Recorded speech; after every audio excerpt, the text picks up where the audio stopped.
Mr. McCaul for 5 minutes questions. Thank you, Mr. Chairman. We're here today because at a time when our nation is facing heightened threats, Democrats have shut down the Department of Homeland Security.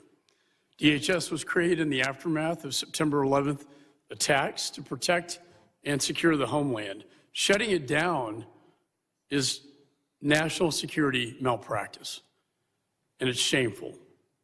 We've already seen 4 ISIS-inspired attacks on our homeland in recent weeks, including one in my hometown of Austin, where 3 innocent people were killed at the hands of a terrorist. And this week, the Iranian regime said it plans to attack parks, recreational areas, and tourist sites around the world, as America 250 celebrations will be held at all those sites. The shutdown must end, and I was disappointed to hear Senate Democrats rejected yet another good faith offer from Republicans that contained many of their requests. Hopefully this will change soon. But in the meantime, our nation is on red alert. The Biden administration's open border policy allowed more than 700 Iranian nationals and 18,000 known or suspected terrorists to enter our country, posing a serious national security threat. We need a functioning Department of Homeland Security to counter the threat of sleeper cells in this nation.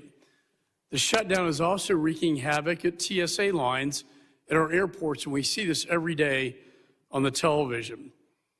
The problem runs deeper than just travel disruption. For decades, aviation threats have been the crown jewel of terrorists, from al-Qaeda to ISIS and its affiliates. Since the shutdown, TSA employees have been forced to work without pay. 400 officers have quit their jobs, constraining the agency's ability to protect the traveling public. This is alarming, especially as we approach the FIFA World Cup and America 250. In just 3 months, our nation will host millions of visitors who will travel throughout our airports. And as the chairman of this committee's special events task force, I'm laser focused on protecting our homeland during these events. Let's focus not only on the physical threat, but the cyber threat as well. When I chaired this committee, I created the Cybersecurity and Infrastructure Security Agency to defend against cyber attacks. We heard the chairman talk about the threat from Iran. Reports say fewer than half of CISA's employees are currently working, disrupting our ability to deter and mitigate threats to our critical infrastructure. Lastly, I know that many FEMA grants are not being dispersed because of the shutdown. I helped secure the nonprofit security grant program. These provide security to houses of worship, which are coming under attack far too often. Just a couple weeks ago, an ISIS-inspired terrorist watched the Temple Israel synagogue in Michigan and then attacked them in a terrorist attack. We need these grants out now. I'm hopeful that we will also reauthorize the DHS mission to counter weapons of mass destruction. It remains not authorized today, and I think poses a serious threat. In the remainder of time that I have, there are so many issues to cover, but I want to talk about TSA, CISA, and these grants. To TSA, you have the operations center I've been to many times that monitor traffic across the world globally and aviation threats globally. Can you tell me what impact the shutdown is having on that? And Mr. Anderson, if you could tell me about CISA's, without these employees not being able to connect the dots and share it with the private sector, what impact that is having.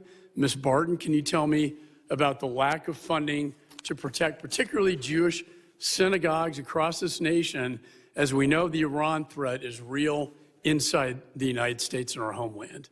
Ms. McNeil. Thank you, Congressman. Our operations center is up and running, and we're doing everything that we can during this time to maintain a strong security posture, especially during this heightened threat environment. Our officers are doing a tremendous job showing up every day at work and screening the traveling public to make sure that they're making it to their destination safely. But I will say it is a real human toll to wake up and show up to work every day not knowing how you're going to pay your bills. And so I am, of course, concerned about the workforce. And the longer this shutdown goes on and more missed paychecks, we are really putting ourselves and our workforce in a perilous situation. You're correct, sir. Being able to connect the dots with the private sector, a lot of it is based on the expertise and the relationships that a lot of these employees have that have served for such a long time at CISA. Since this committee helped bring it into existence, that's all the more difficult when we have those same employees that were relying on their expertise in those relationships. And to Ms. McNeil's point, they're having to choose between being able to support their families and continuing to support the mission of securing our nation's grid. Finally, security at Jewish synagogues. For the nonprofit security grant program, at this time, we are stalled because the staff that's processing and supposed to work on those grants has been impacted by the third shutdown, and those funds are critical to get out for many of the nonprofit and houses of worship that receive and use those funds for security threats. Thank you. I yield.